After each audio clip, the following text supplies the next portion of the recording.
आज हम बीएड द्वितीय वर्ष के नॉलेज एंड करिकुलम पेपर के अंतर्गत ज्ञान की विशेषताएं, ज्ञान के प्रकार व ज्ञान के स्रोतों का अध्ययन करेंगे। सबसे पहले जानते हैं ज्ञान की विशेषताएं, कैरेक्टरिस्टिक्स ऑफ नॉलेज। ज्ञान धन की तरह है, जितना एक मनुष्य को प्राप्त होता है वह उतना ही ज़्यादा पाने की इच्छा करता है। ज्ञान सत्य तक पहुँचने का साधन है। धर्म की भांति ज्ञान को भी जानने के लिए अनुभव चाहिए। ज्ञान प्रेम और मानव स्वतंत्रता के सिद्धांतों का ही आधार है। एक बार प्राप्त किया गया ज्ञान अपनी ही सीमा से परे रोशनी प्रदान करता है। तथ्य और मूल्य ज्ञान के ढांचे का आधार बनते हैं। ज्ञान कदम से कदम चलता है, उछलता नहीं है। ज्ञान कभी भी खत्म नहीं होता। सूचना ज्ञान का स्रोत है, ज्ञान शक्ति है। ज्ञान दूसरों को प्रदान करने के लिए विद्यमान रहता है। ज्ञान समय का परिणाम है। ज्ञान की कोई सीमा नहीं है। ज्ञान तीन वस्तुओं की ओर संकेत करता है, सत्य, सिद्ध और ईश्वर। ज्ञान शिक्षा का बहुत उत्तम साधन है। यह व्यक्ति को जीवन में समायोजित करना सिखाता है। यह व्यक्ति और समाज की समृद्धि और विकास में सहायक होता है। यह नैतिकता को संतुष्ट करता है। इसका मूल मंत्र है, स्वयं को जानो। यह व्यक्ति को विचारशील बनाता है। ज्ञान एक मानसिक आधार, एक निहित शक्ति है, मेंटल फूड, ए पोटेंशियल पावर। ज्ञान मानव को प्रसन्नता का साधन है।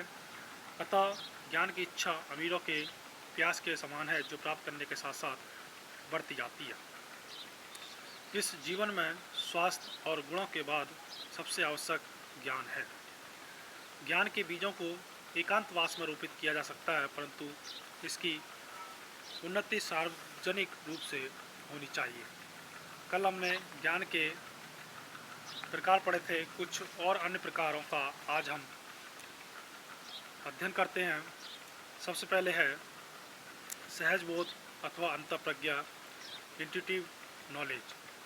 संपूर्ण ज्ञान विचारों के माध्यम से प्राप्त किया जाता है और सबसे निश्चित ज्ञान हमारे विचारों की सहमति और असहमति से संबंधित होने के अतिरिक्त और कुछ नहीं है। हम यह देखते हैं कि सफ़ेद काला नहीं है, अर्थात काले का विचार और सफ़ेद का विचार एक दूसरे से सहमत नहीं होते। यही अंतःप्रज्ञा है। मस्तिष्क एकदम से यह स्पष्ट अनुभव करता है कि सफ़ेद काला नहीं है, वर्ग एक त्रिभुज नहीं है, 3 2 से बड़ा है। यह सबसे स्पष्ट और निश्चित ज्ञान होता है। इसे सिद्ध करने की आवश्यकता नहीं होती और न ही इसे सिद्ध किया जा सकता है। इसके लिए कोई विरोध नहीं करता, हम स्वयं इसके साक्षी होते हैं। प्रत्यक्ष अंतःप्रज्ञा की निश्चितता इस बात पर निर्भर करती है कि हमारे ज्ञान के साक्षी क्या है। प्रदर्शित ज्ञान, डेमोन्स्ट्रेटिव नॉलेज। कभी कभी हमारा मस्तिष्क यद्यपि दो विचारों में तुरंत ही सहमति या असहमति प्रकट करने में असमर्थ होता है, तो उस समय वह अप्रत्यक्ष रूप से उन विचारों में एक दूसरे के साथ या अन्य के साथ तुलना करके इसमें सहमति या असहमति स्थापित कर सकता है। इस प्रकार अन्य विचारों के हस्तक्षेप से प्राप्त किया गया ज्ञान तर्कपूर्ण या प्रदर्शित ज्ञान कहलाता है। इसके साक्ष्य निश्चित होते हैं, यद्यपि इसके साक्ष्य इतने स्पष्ट और सुसंगत नहीं होते जितने अंतःप्रज्ञा में। ऐसा प्रदर्शन गणित में प्रयोग किया जाता है और अन्य विचारों की सहायता से दो विचारों में सहमति या असहमति को स्थापित किया जा सकता है। संवेदी ज्ञान, सेंसिटिव नॉलेज। सामान्य बोध से हम यह जानते हैं कि सुबह हो गई है। यह इस प्रकार का साक्ष्य जिसमें तर्कपूर्ण संदेह का कोई स्थान नहीं है। बाह्य वस्तु के विशेष अस्तित्व का ज्ञान केवल संभावना से परे होता है। लॉके ने इसे संवेदनशील ज्ञान कहा है। अधिकारात्मक ज्ञान, ऑथोरिटेटिव नॉलेज। हमारे ज्ञान का अधिकतर भाग ना तो तर्क पर आधारित होता है, ना कि जैसा कि प्रदर्शित ज्ञान, और ना ही बोध के द्वारा। हम कुछ सिद्धांतों के आधार पर ज्ञान प्राप्त करते हैं जो स्थायी, अविरोधी और सार्वभौमिक होते हैं, जैसे पृथ्वी सूर्य के चारों ओर चक्कर काटती है। इन तथ्यों को वैज्ञानिक द्वारा सिद्ध किया जा चुका है। क्रियात्मक ज्ञान, प्रैग्मैटिक नॉलेज। कभी कभी हमारे निष्कर्ष अनुभवों पर आधारित होते हैं। इस प्रकार का ज्ञान प्रयोजनवाद के दर्शन पर आधारित है, अर्थात जॉन डीवी के विचारवाद पर आधारित है। यह ज्ञान व्यक्ति के अनुभव, प्रयोग, निरीक्षण के आधार पर होता है और यह व्यक्तिगत होता है। इसके साथ ही साथ यह ज्ञान व्यक्ति के सामंजस्य में सहायक होता है। क्रियावाद की यह मूलभूत मान्यता है कि विचार और विश्वास जीवन के उपकरण हैं।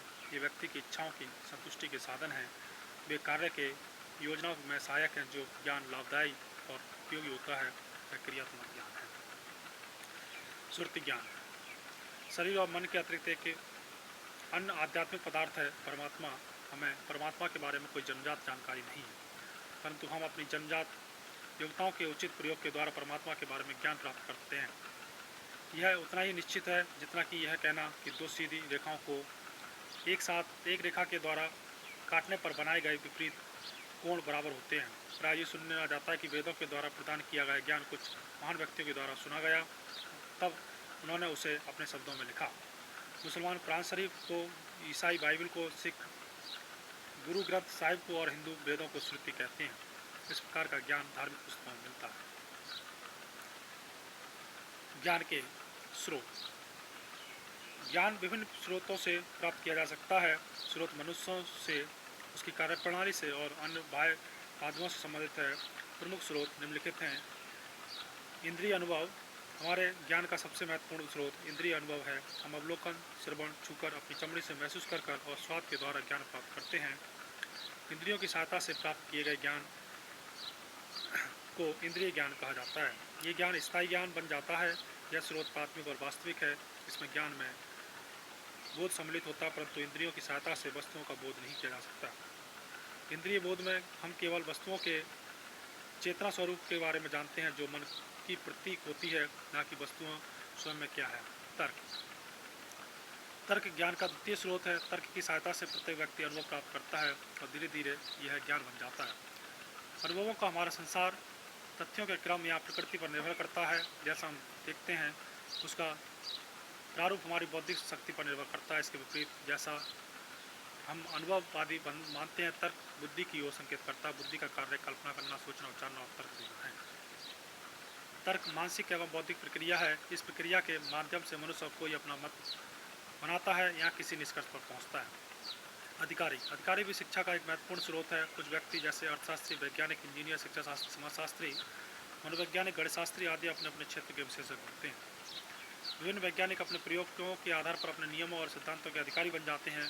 कुछ समय बाद उनके नियम सार्वभौमिक बन जाते हैं। शिक्षा में प्राथमिक स्तर पर विद्यार्थियों को निर्देश देने में शिक्षा का अधिकारी होता है, परंतु उच्च स्तर पर विद्यार्थी उसके अनुदेशन को मानने के लिए तर्क करते हैं, क्योंकि इस स्तर पर उनकी तर्क शक्ति का विकास हो जाता है।